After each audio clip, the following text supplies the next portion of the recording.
Welcome back to Dark Nexus. Tonight, it's Act 3, Chapter 110. Evil Sister, Great Warrior, Deadeyes, and Sling Toad stand on the eldritch green, glowing moss that coats the tree branch wider than a house upon which they stand, 150 feet in the air. At the heart of the great enchanted wood which separates the Benazik Desert from the Six Kingdoms on the edge of the Serenarian Sea, here at the heart of the Dreamlands. This is not their dream, but it is a dream. And in the story of this dream, our four companions parlayed with Burakur and the Zoogs. The Zoogs will give them the pard tale that they need as a gift for the mad poet. All of this somehow makes sense, as long as they take care of the great tree tigers that have made their lives untenable, that have disrupted their ecosystem and killed Mortimer. R.I.P. Mortimer. Mortimer! It is day 2 of this dream. Yeah, that's right. If you wake out of this dream, air quotes, today, your waking bodies are going to open their eyes after what was 8 hours for everyone else, but what you will have experienced as over 20 hours for you. When Dora and Grip wake, if they do, it will be on the morning of the 51st day on Galarian since they gained consciousness below Briarstone Asylum, but it will be the 54th day of their lives after all the time they've spent in the dreaming. And for Vic, it will be the morning of his 234th day. And who knows what the fuck it's actually going to feel like for him, since his last 4 days in the real world and his over a day here, he still thinks happened months ago while he was sleeping inside a different dream. I fucking love this adventure path. Aren't you glad I stopped trying to track the days? Yes.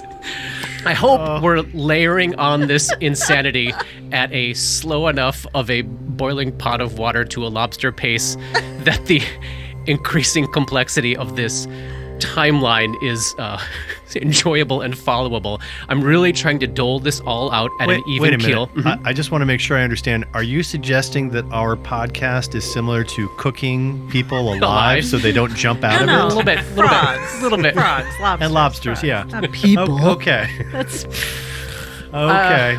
I just love this stuff. Katie and I were talking yesterday about how with some campaigns you hit this point where the characters have been through such trying and traumatic and disorienting bullshit that it starts to feel like even if they actually, like, quote, win in the end, will it even be possible for them to have an actual life after this? Or would they just be totally broken? And in other campaigns, you kind of have to blow past that to keep going. Right. You know what I mean? You kind of have to be like, yes, I know it's been 3 books of complete fucking insanity and we would all be traumatized and insane right now, but we just got to keep going. In this one, you can kind of be like, yeah. I am insane. I am literally insane. I can play that. But here we are, standing on this tree branch high above the forest floor. We're about an hour's travel away from where the Zoogs said that the alpha tree tiger seems to make the heart of her territory. And we have a couple of situations pressing in on us. Number 1, Vic is terribly poisoned. His strength has been devastated by the venom that was coating the blades of the invisible elven children with dragonfly wings that you just fought. His carefully curated light load of equipment is now almost more than he can lift. He's at heavy load, -6 armor check penalty to most of his skills. He can only add 1 point of his dex to his AC. He cannot move faster than 20 feet per round, and he's down to 13 hit points. Oh my god. Also, there is still this human man bound, gagged, and staked to the giant leaf in front of you, clearly in a debilitated, weak state from the same or a similar poison. It's a blonde, olive-skinned guy in his 30s, human, shaggy hair, messy tangle of partially grown-in beard, green tunic, brown pants and boots, and he's been staring at you all with desperation in his eyes. There was a brief little moment, like midway through that last combat, where he made eye contact with Vic and went out of his way to communicate, don't step out on this leaf. Like he was like, without being able to speak, he was yelling, it's a trap, it's a trap, it's a trap. But yeah, so that's where we're at. I think at this moment, as that last lurker, as I was calling them, bamps away, we probably see Vic take a fucking knee because he can barely lift up his equipment anymore. Oh, bad dream. Bad dream. What can we do for Vic? Yeah, what can we do for Vic? What These can are you good do questions. for yourself? Is there any treatment you know of that we might help with? Oh, that's a good question. Let's see. Perhaps look up the heal heal check. skill and your options there. Never hurts to look. There's nothing that the heal skill can do right now. No, there's... man, this is a bad dream. Can we put hit points back in his body? That is something you can do. I've got some cure light wounds. I can pass on here. Hit me, Dabs. We should probably help that guy, Yes, too. I might, as we approach, I might cast Detect Thoughts on him, just in case this is yet another trap. That's 11 points. Nice. Grip can take another 13 pounds and still be at a light load if that is a help at all. Unfortunately, basically, unless I give up everything that I am wearing, Including his my armor. armor, it doesn't make any difference. All right. But thank you. I appreciate it. Are you still less than half? Me? Yes. Okay. That's 13. Puts me up That's to good. 24. 37 out of 51.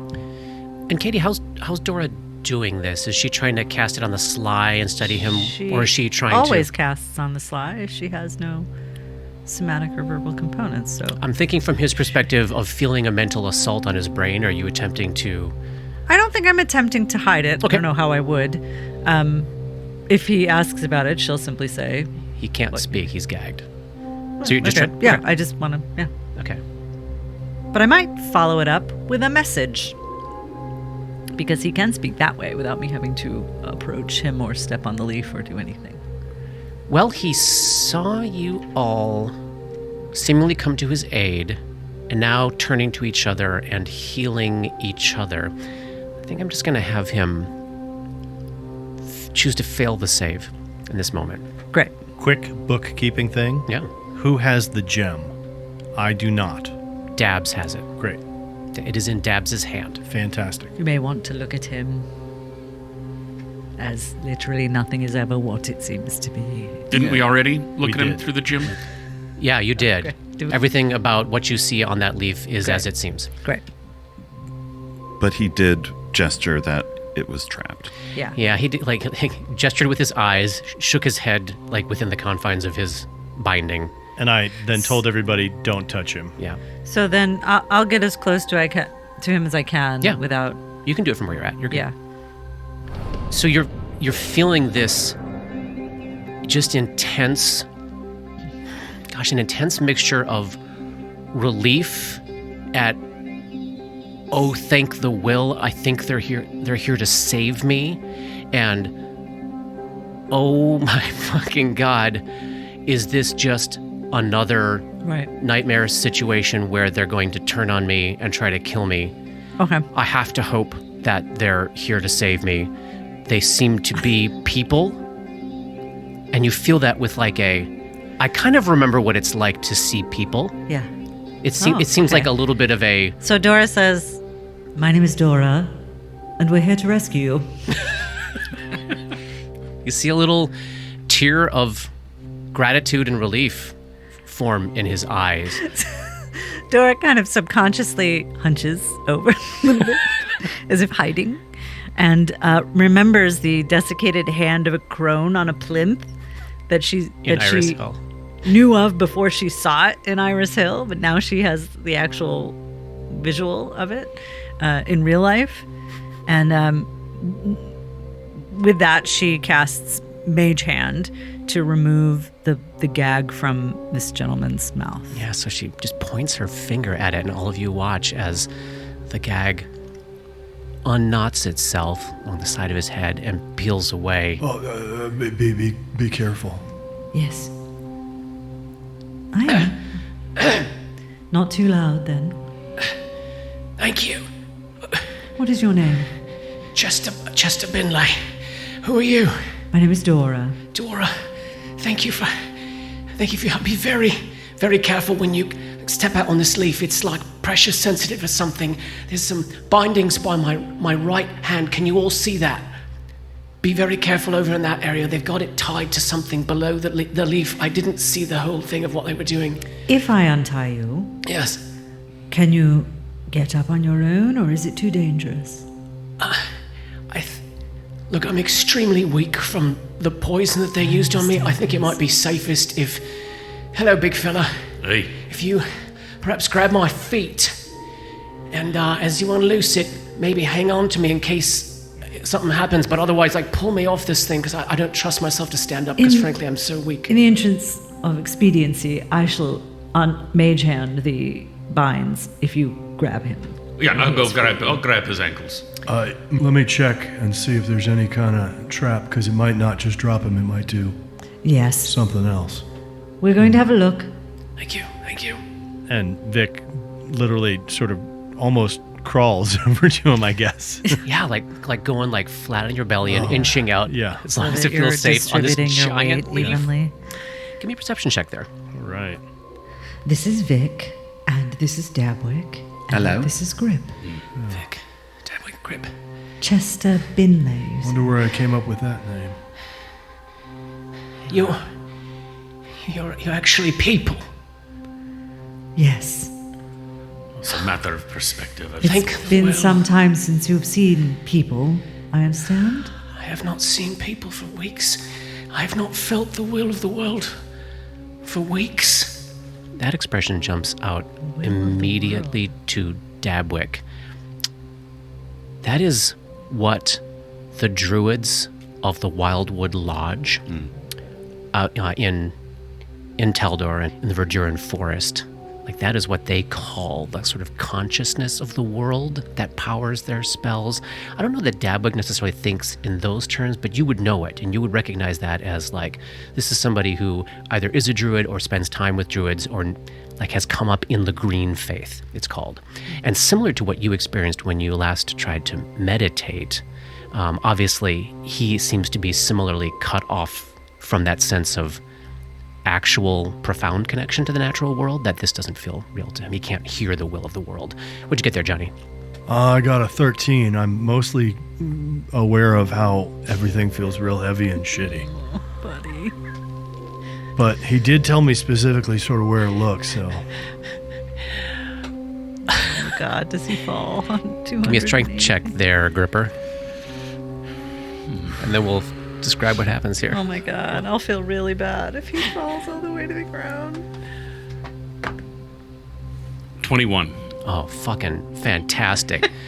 So Grip goes out there, grabs the dude's ankles as Vic is, dragging his fucking weary ass, his poisoned weary ass out onto this leaf. Very, very shaky, edging around the side there to try to see, like, what is this actually connected to? And then just, the whole thing snaps off. The leaf just drops. Grip grabs Chester's ankles and is holding him over this 150-foot drop, as probably Vic is also like scrambling for purchase to make sure he doesn't go with the leaf. And with just this brief moment where Chester's being, held upside down before Grip can haul him back up onto this branch. Is he dressed? Yes, he's got like a green tunic on, some sort of natty brown pants, brown leather boots, but he doesn't have much other equipment on him. Like, it seems like he seems to have been divested of, His spell component pouch. like a lot of shit. Yeah, exactly. Okay. Right, so hoist him up. Oh, Dora says. I'm sure she does. Oh my God. You saved my life. Grip, right? That's right. You saved my life. And he weakly sits up and he throws his arms around you. Oh, and my goodness. There's this feeling of like, the instant he's got his arms around you, he starts bawling. Like he hasn't talked to or seen or felt anybody else's presence and long enough that he goes from Or been safe. right. He goes from relief at being saved to relief at companionship, like almost instantaneously, and he's just sobbing in your arms there. And so incredibly injured and so incredibly poisoned. Okay, sir. It's all going to be fucking fine. Do you know the way to Wispel? Can you get me there? I think I can get my way home. If you can just...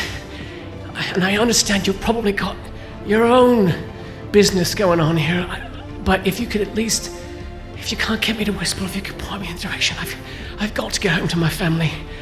I have no idea where I am anymore. The gnomes will help me. The gnomes of Wispel. Is this a thing that we could make any kind of knowledge check on? Is this Yeah. something that's on the You know what? material plane, or is this... You don't in even the have to dream make a plane, or- check. This would be something that Dabwick would recognize. I was going to say, yesterday Dabwick cast Lay of the Land, which gave them geographical knowledge. This is on this plane? no. So this is actually from Dabwick's real life. Oh. The name of one of the major settlements in the Verduran Forest in Taldor would be something that Dabwick would absolutely know. There is a town called Wispel in the center of the Verduran Forest that was given over by the Treaty of the Wildwood to an enclave of gnomes, and they harvest this potent and powerful magic hardwood, and there's this swap of basically the Taldorian Empire gave them autonomy inside the forest in exchange for you will not always this forest. no In the Not real in the world. real world Not the in the real enchanted world ones. in the real world. And in return, the gnomes of Wispel continuously stock the Imperial naval shipyards in. Is this where the Kesmer. wood that came to Thrushmore was from? The No, magic no, hardwood? that's actually a different kind of hardwood. There, So this guy is a dreamer. Yeah, that's what. he we seems think. to think he's in Dabwick's homeland. Yeah. Right. Yep. So he probably does not realize he's dreaming, or that he is not on the material plane right now. Yeah, so far that's what it seems like. Okay. Yeah, he's asking for directions to a real world location and seems to think you could point him there. Dabwick's going to transform from Sling Toad into Dabwick form, into halfling form, and with a smile, a generous smile on their face, gesturing toward Chester. Chester. Is it? Wispel's a long way from here, my friend, and you're feeling disconnected from your understanding, aren't you? I can't hear the will of the world anymore. It's been weeks. Are you a druid? I am. Are you? I am not, but I am a member of the lodge. Are you a member of the lodge yourself? I have not met you. I operate on me own in Casimir, Oh, but I am friends with some of the druids of the Wildwood Lodge, and I know where you're from. I know of Wispel. Do you remember how you came here? oh, it was the damnedest thing. I was on a hunt. Dabwick, do you know Calvetta Bricks? I don't think I do. She was on this tear, Dabwick. She was poaching in the forest, and her methods were intolerably cruel. She did not simply hunt for food or hunt for trophies. She hunted for sport and to cause pain. A great moot was called, and I put myself forward to take her down. It is one of my specialities. I'm a bit of a hunter myself, though I hunt those who hunt in her manner. And I got word of sighting of her from the gnomes in Wispel, and I headed into the forest, and I found her track, I found her trail, and then I followed her, and she led me, and I followed, and the days passed, and the days turned into weeks. And we were so close all the time. She went deeper and deeper into the forest. And then she turned, and things can get confusing in the middle of the forest. I'm sure you've heard. There are portals to the first world, which is where I had assumed I had landed here. But I have no memory of passing through a portal. I simply woke up one morning and the environment was so different, but her trail was still in front of me, so I continued to follow, but I recognize no landmarks. I cannot make any sense of the movement of the stars. I can't understand the sun. I can't hear the earth. I can't feel the will. I can't feel my wife or my daughter. But if you can simply point me back to the portal that will get me to Verduran Forest, I can go home. Tell me you know where it is. Dabwick, tell me you know how to get back. You're in the fucking dream, my friend. He, with a start and a panicked look in his eyes, kicks his way on the branch away from you. What are you talking about? It's all right. It's all right. No. I tried that. I tried for days. I thought, this is madness. I've fallen asleep. This is a dream. Wake yourself up. Wake yourself up. Wake yourself up. Jillian's waiting for you. Nisia's waiting for you. Wake up. Wake up. And it did not work. Well, obviously... This is not a dream. This is not a dream. I am not dreaming. I am not insane. You are in the dreamlands. You are in the dreamlands, whether you're a dreamer or not. What are you talking about? The dreamlands are a part of the plane of dreams. And you are in the dreamlands. And so are we. So I'm dreaming you. We are really here. We came here by way of a ritual. Are you telling me that I'm asleep? I don't know. But I might be able to make a planes check about people who dream themselves into the dreaming. Is there any kind of knowledge check of that particular area of this, the same idea of like phase circles that would transport you into the Feylands? That is there something like that might be scattered? Let's start with that. I would take Planes. I take Arcana for that, so that's probably something that Dora can pitch in with too. 18. 32. Dabs and Vic also give me a knowledge nature check as well. 12. 23. Vic is feeling just Is the like poison shit. affecting your knowledge checks too? Is it just no, everything? I'm What's going rolling on? terribly. I'm literally like getting Sorry. Because Vic Like is literally- full of Like, shit. these are not great rolls for you. no, these are like literally my rolls so far have been like 3, 5, The game just piles on. doesn't it? 2. That's fine. No, I mean The game's like, oh, you're poisoned. also, yeah, poison fuck you with feels your bad and tasting. also thinks he's in the middle of a dream, so he's like, what the fuck is this guy doing in my dream? Like, Right. Like, why am I dreaming this why am now? I dreaming about this guy? So I'll say this. Between the three of you, you're able to come up with stories and tales and legends and ideas in your head about the Verduran Forest, and they all have to do with overlap, crossover, or portals with the first world, which is basically Yeah. the plane where Fey creatures come from. It's the land of fairy in this cosmology here.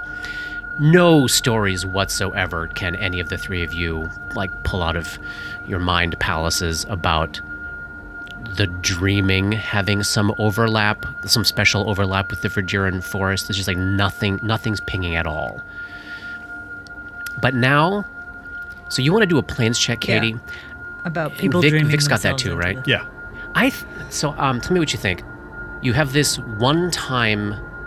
I learned it from Yeah. the Yeah, Chain yeah. of Nights We have the bonus. +2 I think thing. story-wise, I think this is This is the a time good to time use to use it. it. Yes.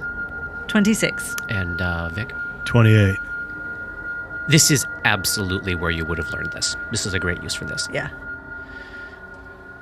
So let me share a little bit about the mechanics or the crunch actually, the crunch of how dreaming works in this game, that I think you did indeed learn from the Chain of Nights. And of course, makes sense that I wouldn't have told you all this at the point that you got it, because none of this would have made any sense. This feels like a great time for some of this shit to come out, because hopefully it will start to make a little more sense now. So when a mortal being capable of dreaming falls asleep, what's called their monadic soul separates from their body. When you say capable of dreaming, do you just mean normal dreaming, or is that like a capital D dreaming? Just normal dreaming. Okay. There are some mortal creatures that just don't possess the ability to, like some animals don't, some animals do. Gotcha. So when they fall asleep, when you fall asleep, your soul separates from your body. And while maintaining this esoteric tether and never moving physically, your soul plummets metaphysically downward through the ethereal plane, which acts as this doorway or a membrane, and sinks into the dimension of dreams. And as your soul arrives, this bubble of sorts is created around it, an infinite but completely individual demiplane or pocket dimension that encapsulates the soul. This is what's called a dreamscape. Every single dreamscape is individual and unique and temporary. Inside the dreamscape, the soul manifests a dream body and inhabits it, and then the dream body, carrying the dreamer's soul and the dreamer's subconsciousness, has whatever adventures or experiences it has there. Anything's possible, but nothing is real. The people that you meet there are not there. They're simply projections of your dreamscape created for you by yourself to interact with. So if, say, Dora were to slap Vic in her dream, even though she might remember this experience when she wakes, and it may have felt real to her at the time, arguably it was real to her dream body, it did not actually happen. Dora's dream body slapped a projection created by her own subconsciousness. Now, sometimes a dreamer becomes aware of the dream, and their dream body becomes lucid. This is a powerful state for the dreamer to be in, because a lucid dream body has a ton of power inside their own dreamscape. They can change themselves, the environment, change the other projections, all depending on the strength of their will and the force of their personality. But this also involves a slight deviation from the normal course of events. A non-lucid dreamer wakes as a natural unconscious process whenever the dream is, quote, over, however that may be defined. But the lucid dreamer has to wake themselves. They do this either by willing themselves to wake or by dying inside the dream. And you're starting to get familiar with these strictures now, but inside one's own dreamscape, it's just a much less traumatic experience. Because, you're supposed to be there. It's not intended to hurt you. You're not breaking any natural laws by being there. And this is what Vic is thinking is happening right to now. him right now. Right now. So your individual dreamscape floats around inside the dimension of dreams, and you have your experiences there. And every once in a great while, your dreamscape may briefly brush up against someone else's. And because these boundaries at the edge of dreamscapes are so porous, you may pick up elements of someone else's dream and find them roaming around inside yours. This would be like, say, Dabs had never had a dream of flying in their entire life, but one night they suddenly have a vivid flying dream that feels like nothing their brain would dream up. Their dreamscape probably briefly bumped up against a bird's or something like that. And their worlds and their minds briefly merged, and you shared projections with each other. You dream what you dream, you wake however you wake, and then the dream ends. The infinite demiplane that your brain created ceases to exist. That dreamscape is gone forever. Everything inside of it, gone forever. Your brain may try an infinite number of times to recreate it, but all it does is create a new one that resembles it, but it's new every time. So that's the normal course of events. Now, nobody really knows whether the creation of the dreamscape and the dream body all happens as a subconscious ability inherent to the soul, or if it's something that Desna makes happen, either consciously or unconsciously, or if it's like a divine supernatural power that she gives to each soul as part of her will. In the end, even though certain scholars like to argue about this, it kind of doesn't really matter. That's just how it works. And as long as you're inside the normal structure of the cosmic cycle, there's very little danger in it. But let's talk about how the Dreamlands fit into all this. The Dreamlands is essentially just another dreamscape. It just so happens to be one, however, that is massive, mobile, and exerts what you could think of as this huge psychic gravity. And sometimes, when a mortal dreamer's soul sinks through the ethereal membrane and into the dimension of dreams, it finds itself pulled as if into a black hole, right into this colossal, ongoing, never-ending dreamscape. And if a normal dreamscape is essentially the temporary hallucination of a single being, the Dreamlands is like a mass hallucination simultaneously shared by hundreds or thousands or millions of people at once. It's like the difference between playing Grand Theft Auto and playing Grand Theft Auto online.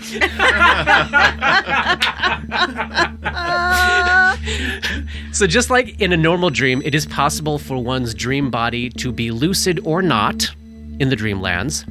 The vast majority of the time, people are in a normal dream body and have what feels like a normal dream, and they just wake up normally. The exception, of course, is that if they dreamt of seeing the city of Celophaeus, they didn't see a Celophaeus created by their own imagination. They actually saw the same thing that other dreamers were seeing or have seen or are seeing. Not a Celophaeus that ceases to exist the moment they wake, but a Celophaeus they could actually return to. This is like an ongoing theme in a lot of Lovecraft stuff of people see something in a dream and it feels so potent that they try to get back to it. Hence this idea that some parts of the dreaming are like touchstones that are never changing. Yes. Because not everyone has the potential to brush up against them and experience them. And like I think we sort of discussed this a little bit in the Viscount's ballroom.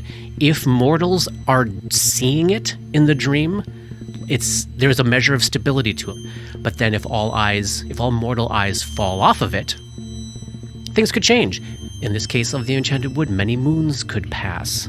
Whatever many moons may mean, or however the Zoogs might have experienced it. No mortal dreamer was watching it, so the story can change. The story can evolve.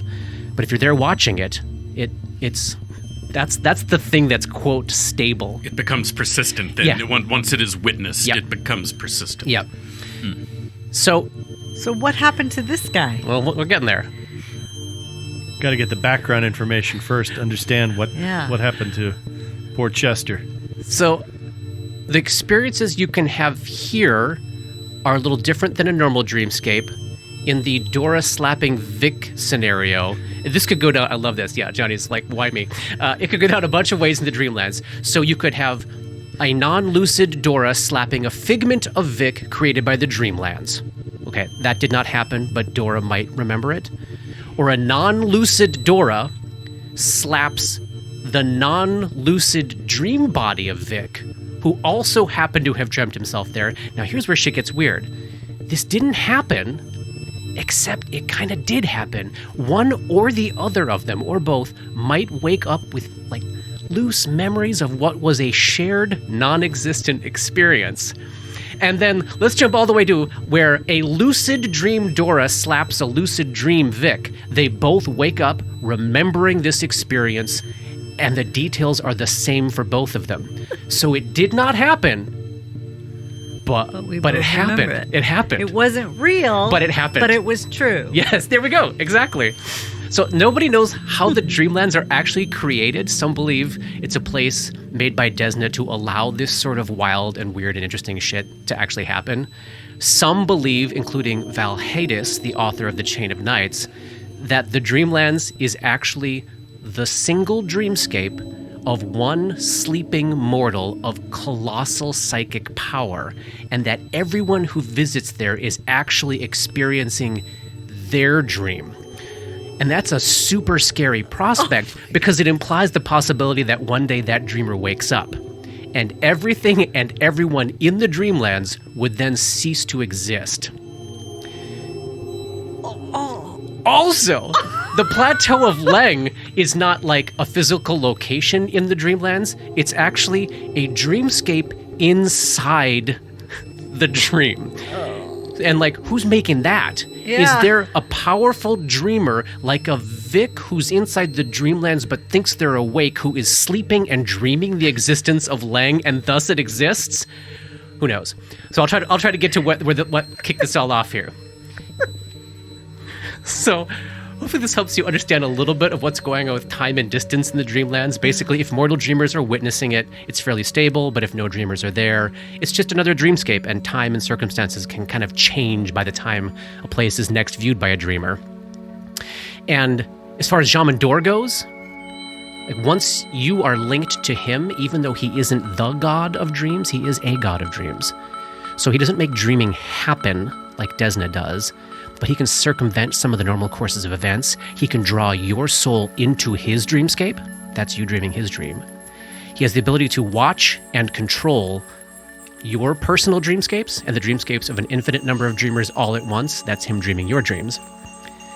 But like how I mentioned at the end of Act 2 that the Dreamlands excursion ritual breaks all the natural links to dreaming and carries you to the dimension of dreams without Desna's care or protection, the same is true of Jamandor. You are circumventing reality and coming here on your own when you do this. You've broken all divine ties. That's a little bit also of what Dabwick is feeling with the loss of connection to the natural world. It's why you're not having his dreams here with your lucid dream bodies. Finally, back to Chester. So, souls can become entangled. You can probably picture this happening. Chester is hunting Kelvetta. Kelvetta is fleeing Chester. This becomes their life day after day. They're focused entirely on each other. Their lives and plans and hopes and even sleep cycles like sync up in perfect relation to each other. This goes on for weeks, and then suddenly one night the two of them happen to fall asleep in different places but at the exact same moment, and their souls find each other while sinking through the ethereal membrane, and the gravitational black hole pull of the Dreamlands catches them both and drags them here. So who knows what happened to Kelvetta, but Chester eventually became lucid. He became aware of the dream. So from that point forward, his only ways out of here were to wake himself up or to die.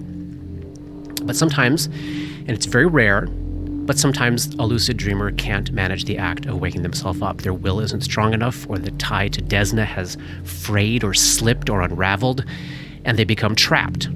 And the line between waking and sleeping grows confused. Vic knows a little bit about that.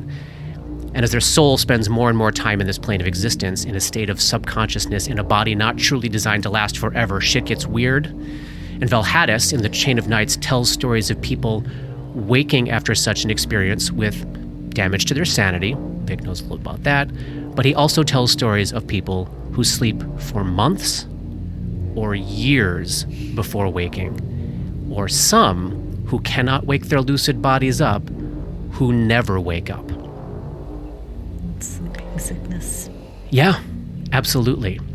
So in this moment, as Chester has kicked himself back and is staring at first that grip and then at the rest of you in frustration and fear and confusion, I think this sort of like shared understanding of some of the shit that you all read together, maybe, yeah. So does this mean if the body that is the body of Chester that is existing in the Dreamlands right now in the Enchanted Wood, Yep. if that body were to die, what then happens to his body on the material plane? That might be the only way for him to wake up at this point. But he felt for a brief period of time that he must be dreaming, and then proved to himself that he wasn't by not being able to wake himself up. So now he no longer believes that he's dreaming. So, like, one of you would just be like, well, I'll just kill myself. Right, but he's gone past this point of thinking that would actually even do anything. He thinks before this moment, he didn't even understand what the Dreamlands were or that he was here. I know this is very distressing, but we will try to help you. What's the name of the alchemical thing you gave us that helps with that concentration check? Mage's assistant. Dora takes one of her doses of that. Mm-hmm. Is there any other way to assist with a concentration check? Like, is that what it is? Is that what trying to wake yourself up from? Is it the same, or is that unique to the ritual? It's effectively the same. But this should help. He's tried it possible. many, many times, and it just doesn't work because he doesn't believe that he can do that. Can I hypnotize him to help with? Is there anything? Can I put him in a calm state? Can I talk him down into a, like? Will he accept this if he thinks he's not dreaming? Yeah, we'll have to do probably a diplomacy check to get him to even discuss it, but... So one use of the hypnotism occult skill unlock is to implant a suggestion. Yeah.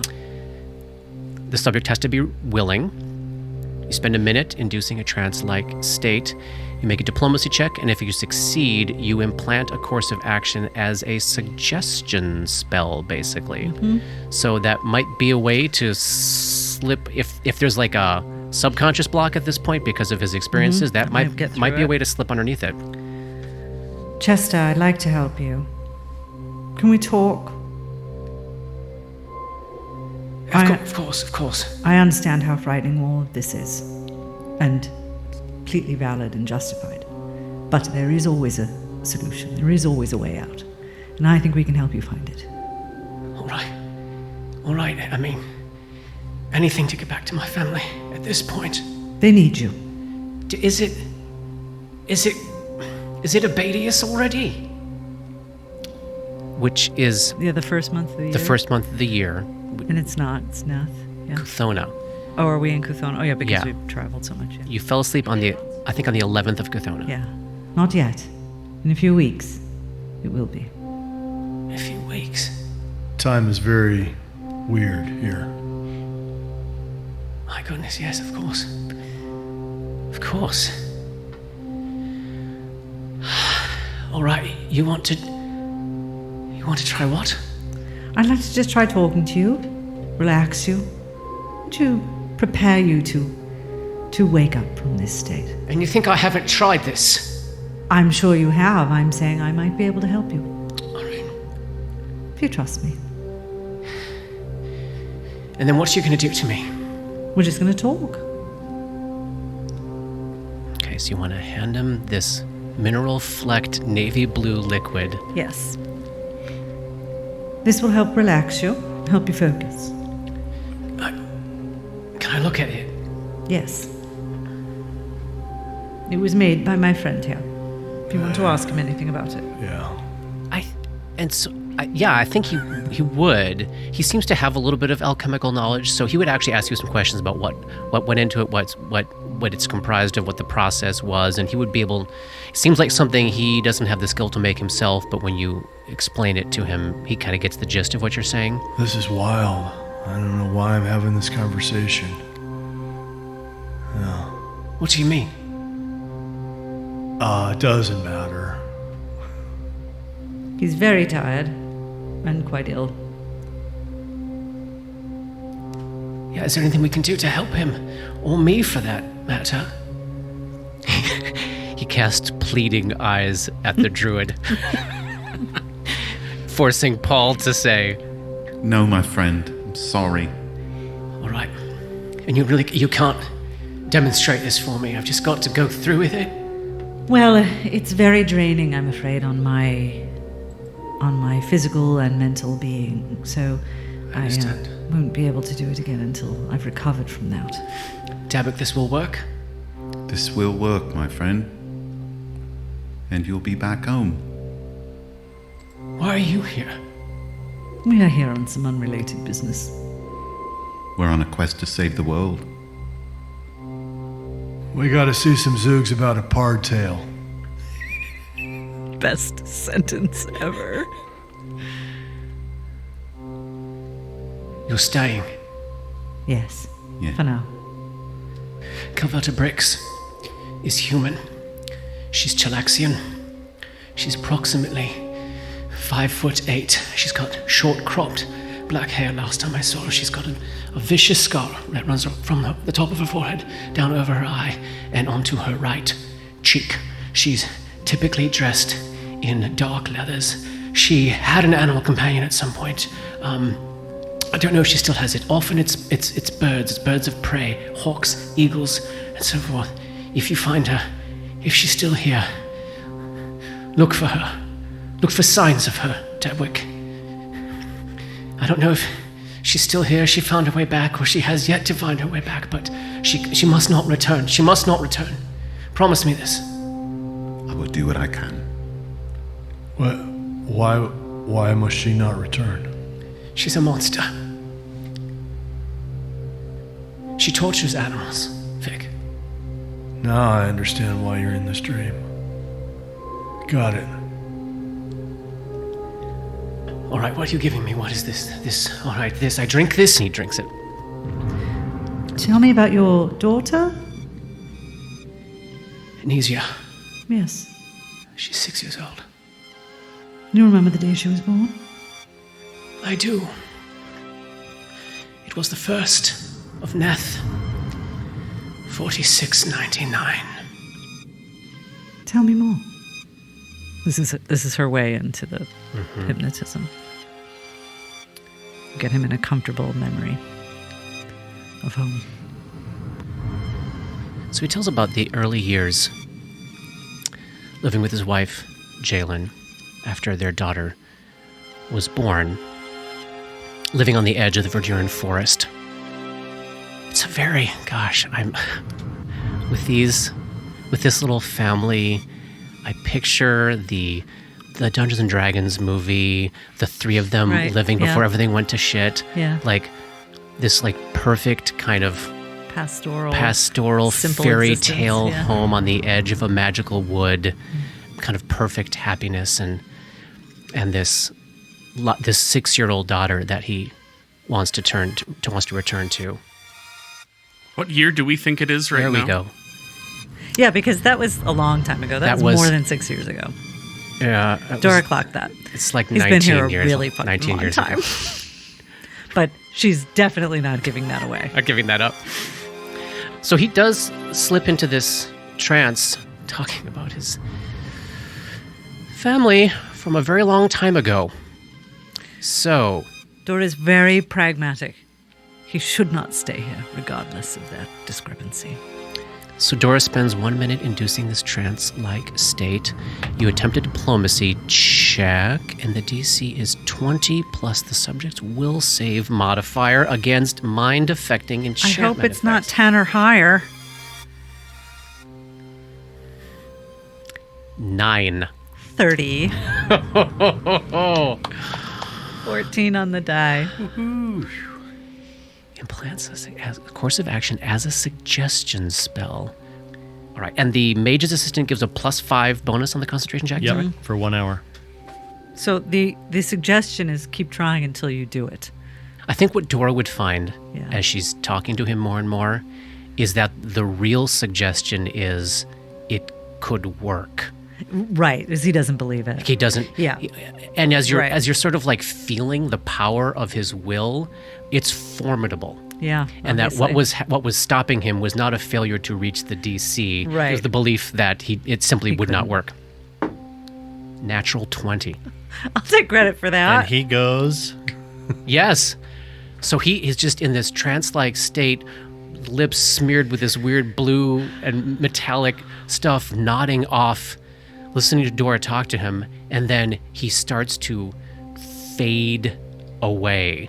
And he looks over at Dabwick as he goes, "Find her! Find her!"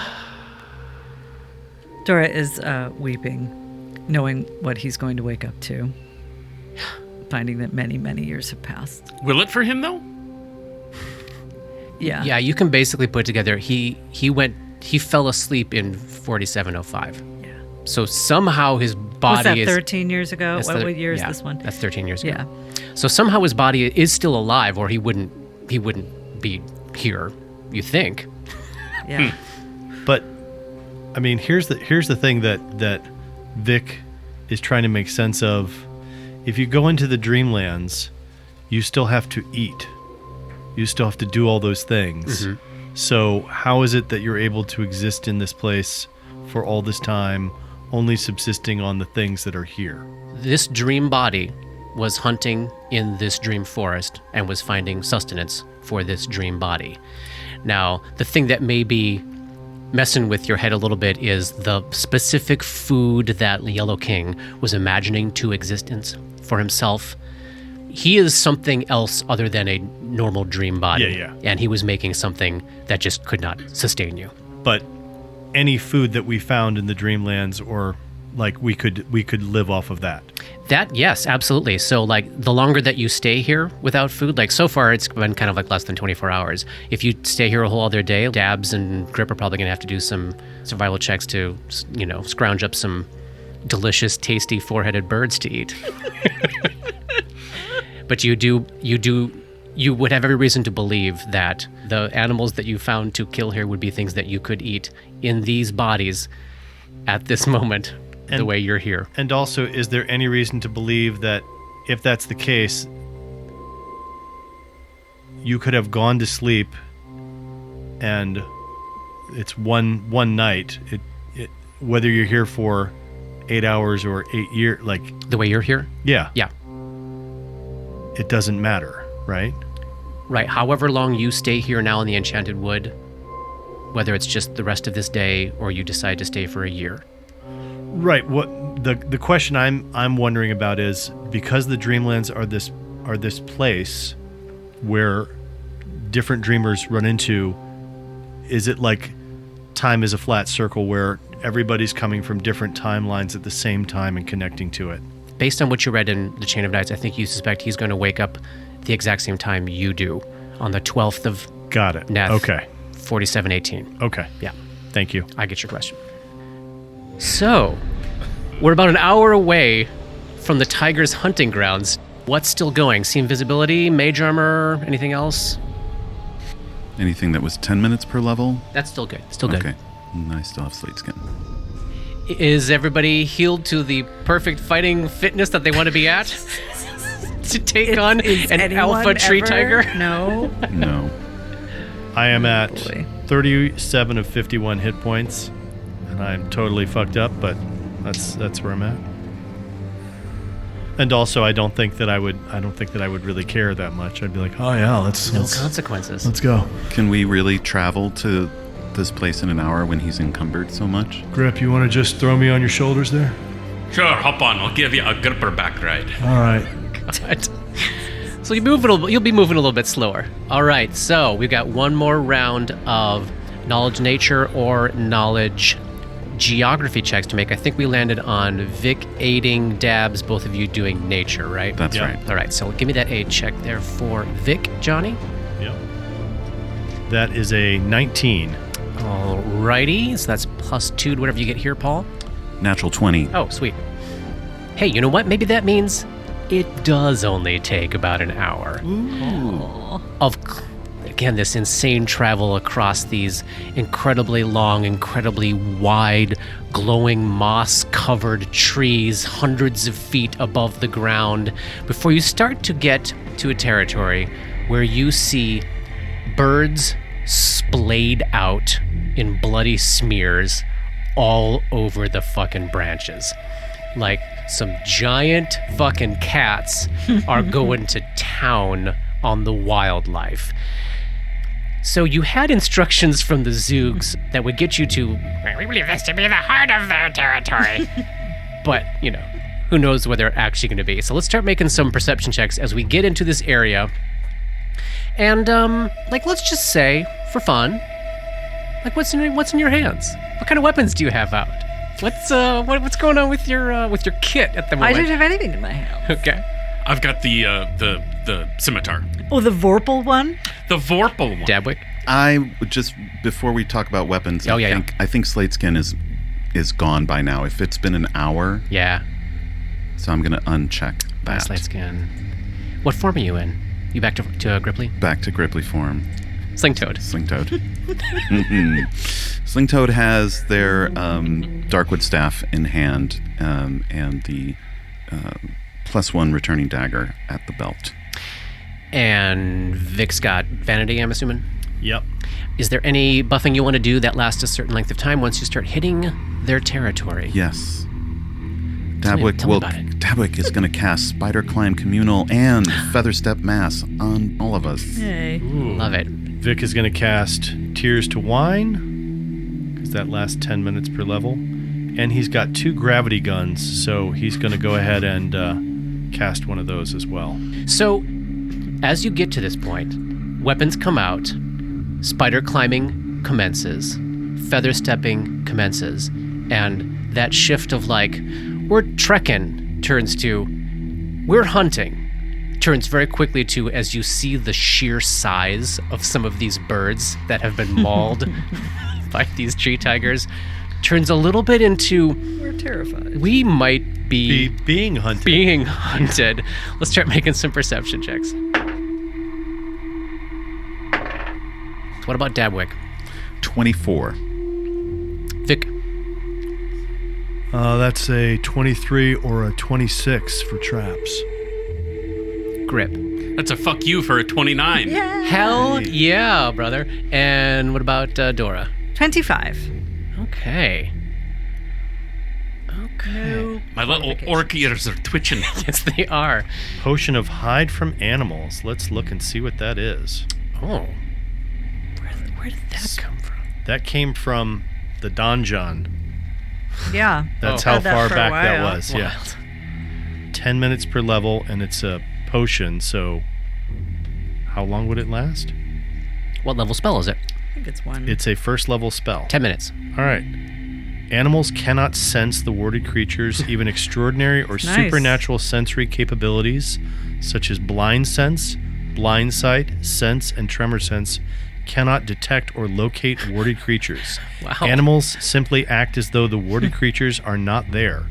If a warded character touches an animal or attacks any creature, even with a spell, the spell ends for all recipients. You got one of these? I have Potion of Hide from Animals taken from Lissandro's office, it says. 2. I have 2 of them. You want to parcel those out? Yeah, I would drink one myself and be like, anybody else want one of these? Yes. There you go. Those of you trained in survival as well, why don't you give me a survival check? I'm curious to see what that would pull up. That might just be dabs, huh? Yeah. But, anyone, that's That's a 24. you want to aid? Do you want to try to aid there, Robert? Sure. Doesn't hurt. That's another fuck you. Natural 20. Don't get all excited. We're about to get in a fight. You're using them all I'm just up. happy to see them. And Dabwick got a 25. Interesting. So our senses are alive. They are alive. The sound of Zeus. So there's this point of, we're just marching, then there's the, all right, we're on the hunt, then there's the, oh shit. They could be anywhere, like scanning the skies, and you're seeing so many corpses, so much blood, and you're catching sight of claw marks on the tree trunks, which start out like, oh, that is normal tiger-sized, which is already, to be clear, terrifying. to know that at least one tiger is in the area. Then you quickly determine, yeah, there's probably somewhere between 3 and 7 tigers in the area.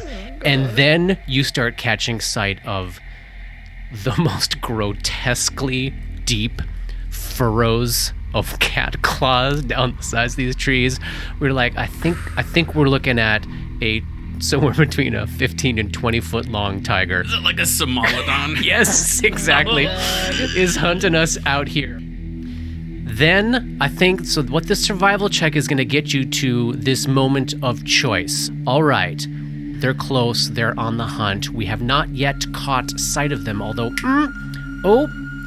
maybe Grip saw a flash of green moving in a way that made a little no sense. Oh, maybe Dora saw something over there. After like a little bit of scanning around, each of you catches sight of something green moving in a way that does not seem to conform to the way the leaves are moving in the wind and so forth. Battle cat. You know that you are somewhere in the area here. So now the choice would be try to zero in and go after one or two of them that you can spot, or to try to find a spot that seems defensible and lure them to you. Does that kind of choice make sense? What I would actually love to look for is a place where there's a big branch for people who are visible to be on top, and for maybe like 20 feet up above, there's another branch that those of us who could walk along it underneath it with the we don't We have still have the spider spider climb. climb, right?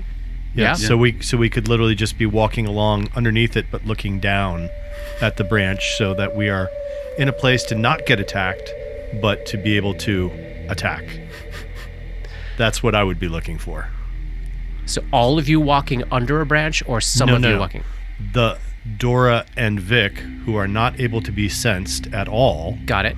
walking above in a sort of like On the sniper bottom, position. on the ceiling, essentially. On the ceiling. ceiling branch.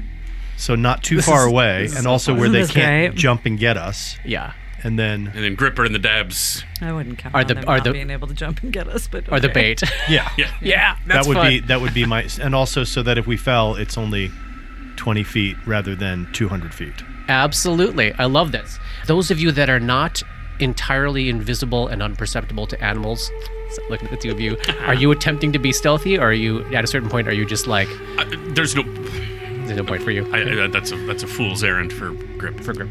Yeah, I think hanging by the grip is the only tactic I mean, I we have. kind of want to be seen, right? Yeah. If the idea is to lure them, so being too stealthy would defeat the purpose of of being bait, I guess. All right, let me bring you to a map here. Grip and Dabs are making their way out along this branch as Vic and Dora are spider climbing above them when there is a double pounce of 6-foot-long, bright green tigers from above landing on the branch. Next time, we're going to start with initiative. That's the end of chapter 110. We're going to have a tiger fight next time, my friends. Tiger fight! Dark Nexus is produced by Plug and Hum Productions. This podcast uses trademarks and/or copyrights owned by Paizo Incorporated, used under Paizo's fan content policy. This podcast is not published, endorsed, or specifically approved by Paizo. For more information about Paizo Inc. and Paizo products, please visit paizo.com. That's Paizo.com. Dark Nexus uses music and soundscapes by Syrinscape. Check them out at Syrinscape.com. That's Syrinscape.com. Opening and closing themes, along with additional music composed by Rob Kauzlaric. Artwork for Dark Nexus is by Matt Wahlquist. And thanks to DMCP, Richard and Ari, Paul and Shannon, Scotty, Jason, Jess, Joe, Chelsea, Matt, Dave, Derek, Darren, Michaela, J.H., the Biscuit Buddies, and everyone we've gamed with over the years for all the memories and inspiration. Click the tab. Click the skills. Can you find skills? Did you find that? Find the skills. Find the skills. Find the skills. Are you looking on your sheet? Are you even in Have you Roll20, tried bro? turning it off and turning it on again? Oh, I didn't mean to click tell me more. God damn it.